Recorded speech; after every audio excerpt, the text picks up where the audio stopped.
The Door, Part 2. Lisa, David, and Stan are standing in an empty room. The walls are made of concrete block and painted a dull white. There's only one other object in the room. Positioned perfectly in the center of the room is a black pole, about 2 inches in diameter, standing straight up about 3 feet. On top of the pole is a small black platform, and atop of the platform sits a smooth gray rock. It is dull and weathered. The rest of the room is empty, save for the door they came in, and another door at the far end. It's just the three of them, the rock and the colorless block walls. David breaks the silence. "I thought you said you were going to explain to me what you do here, and what my role really is." "Yes, well, it's difficult to explain without first showing you something," Lisa replies. David looks around and remarks, "There's not much to show here." "True," says Stan. "But what if here wasn't really here?" David responds with a puzzled look to that statement. Stan only smiles. The kind of smile you give your friend when they say something strange, but you get the inside joke. Stan speaks again. "You said that Michael was an old acquaintance of yours?" David nods, still puzzled. "Did you ever meet his grandfather? I'm told he was rather eccentric." David thinks for a moment. "Yes," he says. "When I was about 9, I think. Michael had lost his parents the year before and had to come live with his grandfather. Michael had a birthday party and everyone in the surrounding neighborhoods came over." "Well then," Stan said, "you probably remember his grandfather's only rule." David half chuckles, as if remembering something amusing. "Yes, I think the whole town knew his #1 rule. Never walk through his backyard. I remember he would completely freak out if you tried. I hadn't thought about that in years. He was so overly serious about his property. I don't think he ever let anyone even see his backyard." "Take a guess where we're standing," Stan says. But it was Lisa who replied. "When his grandfather died, Michael inherited his house and property and built this building in the middle of the backyard."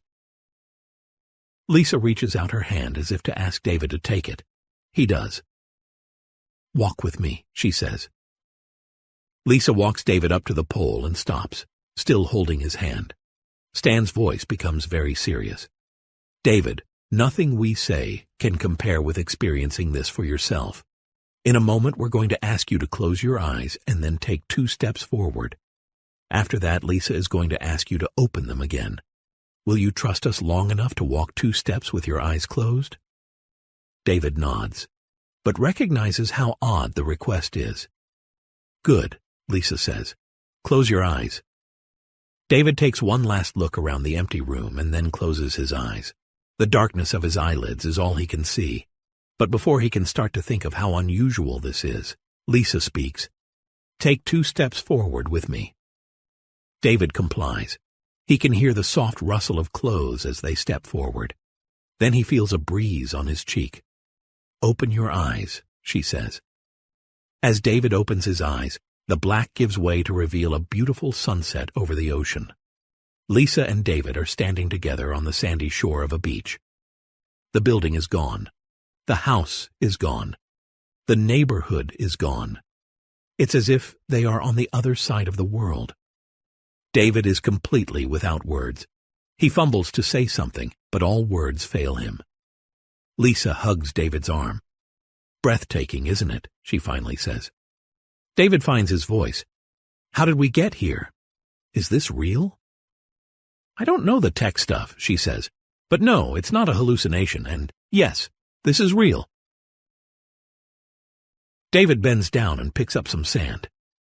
"It's like we were transported to the other side of the earth." Lisa's smile widens.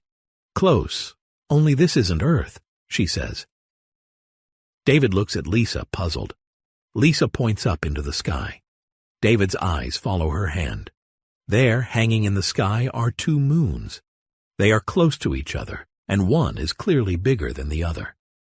David just stands there in silence. "You see why we couldn't just explain this to you? Now at least you will be able to ask us good questions." David is still just standing there when he has a terrible passing thought. "How do we get home?" he says. In answer to his question, Lisa takes off one shoe, exposing her bare foot. She reaches out to David with her hand. David takes it. Then Lisa takes her bare foot and wipes away the sand to reveal a gray, weathered stone in the sand. The same type of stone that was on the pedestal back in the concrete block room. Then she steps on it with her one bare foot and looks at David. "Take 2 steps forward with me," she says. They proceed together.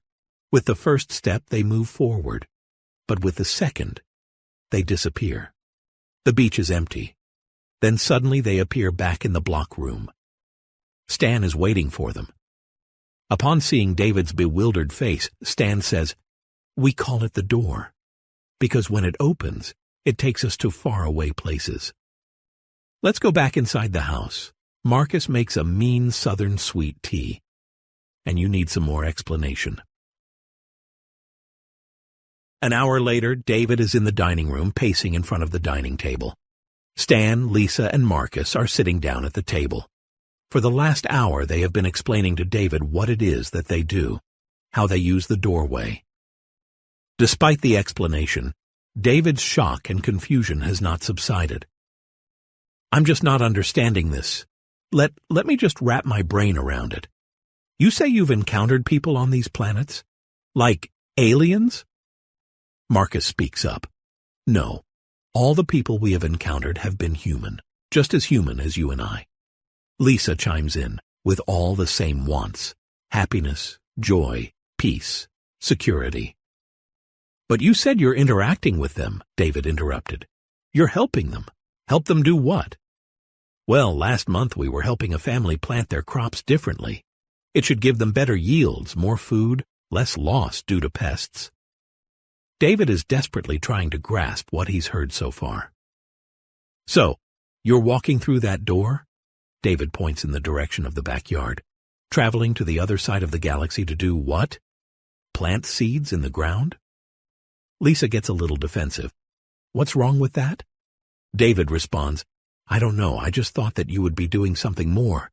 You know, exciting, scientific, noble, something." "What's more noble than helping a mother and father feed their children?" Lisa shoots back. Marcus adds, "And who says it's not exciting?" Marcus's voice is as rough as he is. David wonders what kinds of things Marcus would call exciting. Stan speaks next. "You have to understand. Our world is a lost cause. The governments are corrupt. The politicians are corrupt, at all levels. And anyone who tries to make a difference here fails, or worse. David, here, we are nobodies, and we're powerless. Tell me I'm wrong." David's mind goes back to saving the life of a mother and child overseas, only to be punished for it. The rough voice speaks again. "All the people we have encountered so far have been centuries behind us in technology. Our knowledge and our technology gives us real power over there. We can go from zero to hero just by walking through that door. Over there we have the chance to make a difference." David starts to protest. "But planting crops?" Stan adjusts his shirt like he's about to get onto his soapbox. "Look around. We're not rich. There's no deep-pocketed government agency funding this. It's just us, normal people from a small town tasked with protecting a secret. We could just sit on this knowledge and do nothing, like Michael's grandfather did, and countless others before him. Or we can do something. On one planet we used some firecrackers and pyrotechnics to scare away a warring neighboring tribe. We kept an entire village safe for another season. We made a difference, a real difference, a measurable difference. On another, Marcus bounced and intimidated a village bully. No one got seriously hurt, but that village saw peace for the first time in ages." It was Lisa who spoke next. Michael was the one who made these calls. He decided how we would make a difference. And now, that falls on you. If you want us to do something different, then that's your right. You lead, we'll follow. But please don't diminish what we're doing or start making changes before you experience this for yourself." She pauses and then looks to the others before continuing.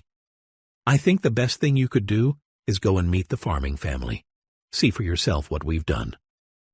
With that said, Marcus stands up and turns to David, his rough voice speaking again. "I think it's time to give the boss a little on-the-job training.